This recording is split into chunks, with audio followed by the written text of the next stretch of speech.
Hello friends, welcome to SY Academy. In this video, we will going to learn about load balancing and what is L4 and L7. Basically, they are load balancers only, but what is the difference between them? We will going to touch upon reverse proxy and Nginx, and that's how we will move on. So friends, in the modern systems, what happens is, let's say if it's a client, which could be a web browser, which could be an iOS application, and if you have your server, right? Then all load will come into your single server. So what do we need to have? We need to have multiple servers, right? This is server 1, this is server 2, and let's say this is server 3, right? Now to redirect requests to individual servers, one scenario could be you can be asking your client to redirect to different IPs, right? Depending on maybe hashing or depending on maybe some random configuration round robin, right? But this is complex because all of your logic is on the client side. If you are adding or removing servers, then your client needs to be deployed again. To solve this problem, what is done and what is followed is we have a load balancer in between, right? The client only send requests through this load balancer, and this load balancer redirect requests to individual server. So this is the purpose of load balancer. As you can see, it can efficiently distribute the load between multiple servers, and you can easily handle the high traffic. What is load balancing? As you can see, is the process of distributing incoming requests across multiple servers, and the purpose is to improve performance, availability, and ensure no single server is overloaded. The advantage of increasing availability is, or how it increases the availability is, let's say if it goes down, still your services will continue to work because you already have two servers, server 1 and server 2. That's how your availability also. So basic flow is this: there's your client sends to load balancer, and load balancer distributes it into multiple servers, right? And this load balancer act as a traffic manager. And why do we need it? We need it for scalability. That means if your traffic is increasing, then your load balancer can distribute the load. Also, please note, if your traffic is increasing, then you can increase the servers also. Let's say you have three servers, and during, let's say, Black Friday day, you want your load is increasing, so you will increase one more server. And if the load goes down, you can reduce one of the server, maybe this one, right? It avoids server crashes. Your availability always remains high. Let's say even if two servers goes down, still your system will be available. And improves the response time because load is lower on individual server, so it can respond faster. What are load balancing algorithms? Very simple. One is round robin. Round robin means, let's say, first request will go to server 1, second will go to server 2, third will go to server 3. And let's say if you have three servers only, then fourth request will go to server 1 again. This is round robin, where you distribute the load sequentially. Then little tricky algorithms are also there, which is like least connections. Let's say if you have three servers, right? Your load balancer will check which server is having low load. If your server 1 is handling 10 requests, server 2 is handling 5 requests, and server 3 is handling 7 requests, then load balancer will distribute the next request to server 2 because it is having fewer connections or fewer requests. You can also use IP hashing, right? Same user always goes to the same server. Sometimes you need this scenario to be handled, right? For instance, you want to serve all the Indian users to an individual server, which is S1, right? And you want to handle all users whose request is coming from, let's say, some other country, maybe Bangladesh, to S2, right? That's how you can do IP based hashing. There are other scenarios also where IP based hashing are required, and load balancer can easily do it. Choice of algorithm depends on the system requirements. Please note that round robin is totally stateless. That means it doesn't care what is there in the request, right? It is independent of the request. And your session-based systems will require IP-based hashing. Example, let's say request one is coming for a user U1, and let's say it went to server one, right? And you have performed the authentication. So user one authentication only exists with S1. It does not exist with S2.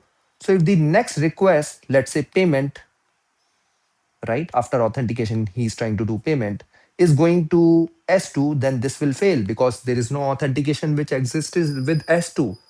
Authentication only exists with S1. So all the request of U1 user should go to S1, right? This is session-based systems or stateful systems where IP-based hashing is quite important. Let's go into layer 4 and layer 7 load balancing, friends. What is layer 4 and layer 7? If you remember your OSI model, right? If you can you recall what was layer 4 and what was layer 7? So if you remember the OSI model, then you had physical layer, then you had data link layer, then you had network layer, then you had transport layer, session, presentation, and application, right? It was physical, data link, network. Network is where your IP addresses are there, right? And transport is layer 4, where UDP and TCP are there, right? So layer 4 load balancers work at the transport layer, which uses TCP, UDP, and IP and port number based routing. How it works? It looks into the source IP, destination IP, and the port, and depending on that, it takes a decision where to redirect the request. Let's say if the request is coming from IP1, right? IP1 request will always go to server 3. IP2 request will always go to server 1, right? This can only be handled by layer 4 application load balancers, right? Please note the advantages are they are very fast because they just look into the IP, they are highly performant. There are some limitations. You cannot inspect the request. So let's say a request is coming where your request headers are there, right? You have some authorization or something else. These type of load balancers don't check that, and there is no intelligent routing. Intelligent routing means you need to look into that. Okay, authentication request should go to auth service, payment request should go to payment service. Such type of intelligent routing cannot happen by layer 4 load balancers, right? One example one example here is, let's say all traffic on port 443 should go to server A or server B. This type of load balancing can be done by layer 4 load balancer, and they are very. What are layer 7 load balancers? Layer 7 is application layer, and it works on HTTP and HTTP request. And routing can be done based on the URL, headers, cookies, right? And they are very smart. They take decisions based on the content of the request. There are some limitations since it is going into content, since it is taking very smart decisions based on some algorithms.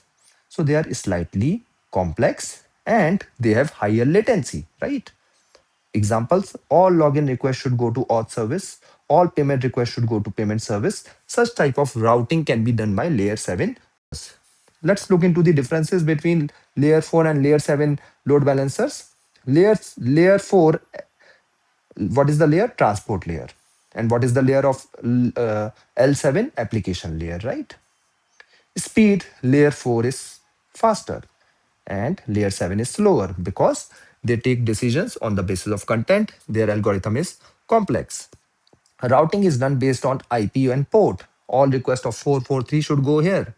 Routing in L7 exists on content base. Use case, they are highly performant L4, and layer 7 are smart routing, but they are little slower. Let's take a look into the real world insight. Most modern architecture uses low layer 7 load balancing because microservices require intelligent routing, right? You must have seen in your application, the complex applications are existing like this, that okay, if the request is coming from for mandate, right? It should go to mandate service. If the request is coming for payment, it should go to payment service because you follow microservice architecture now in almost all companies. Now let's move to another topic, and another lecture is already there for this, but I'm going into it very quickly. A reverse proxy is a server that sits in front of backend servers and forward client requests to them. So don't get confused with the word reverse, right? It's just a server, right? It's just a server. This is client, this is reverse proxy, right? and it redirects requests to your microservices, let's say payment service.